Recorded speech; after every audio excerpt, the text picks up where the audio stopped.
സാധാരണ ഇദ്ദേഹത്തിന്റെ പാട്ടുകളിൽ അക്വസ്റ്റിക് ആയിട്ടുള്ള ഇൻസ്ട്രുമെന്റ്സ് ആണ് കൂടുതലും ഉപയോഗിക്കാറുള്ളത്. ഇലക്ട്രോണിക് ഇൻസ്ട്രുമെന്റ്സ് അല്ലെങ്കിൽ അത്തരം ഇളയരാജയുടെ ഒരു ശൈലി ബോധപൂർവമോ അല്ലാണ്ടോ അദ്ദേഹം കൂടുതൽ അനുവർത്തിക്കാറില്ല.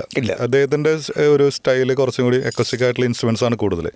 ഈ പാട്ട് കേൾക്കുമ്പോൾ പെട്ടെന്നൊരു ഇളയരാജയുടെ ഒരു ശൈലി അദ്ദേഹം അറിയാതെയോ അറിഞ്ഞോ അനുകരിച്ചതാണോ എന്ന് വരെ തോന്നിപ്പിക്കുന്ന ഒരു സ്റ്റൈലാണ്. ഞാൻ ഇളയരാജയുടെ സ്റ്റൈൽ ഞാൻ അനുകരിച്ചു മനസ്സുകൊണ്ട്.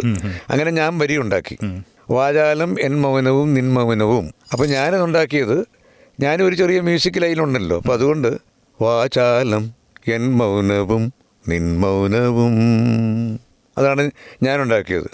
അപ്പോൾ പുള്ളി പറഞ്ഞു അത് വേണ്ട, എനിക്ക് എൻ്റെ ഒരു സ്റ്റൈലുണ്ട്, ഇളയരാജയുടെ ഒരു ട്യൂണുണ്ട്, പൂങ്കാറ്റ് കുളിരാട്, അതിൻ്റെ പാട്ടുണ്ട്.